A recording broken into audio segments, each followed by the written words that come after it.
Hello everyone. Today we talk about how to fix the app of Thenics. We go to settings,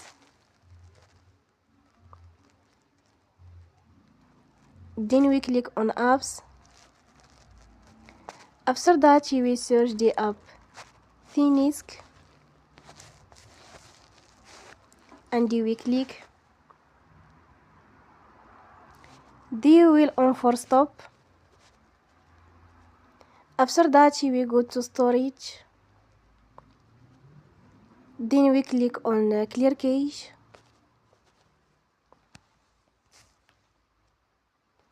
In the end, you will turn off your Wi-Fi and you will turn again. Don't forget to support us by like and subscribe. See you next time and thank you for watching.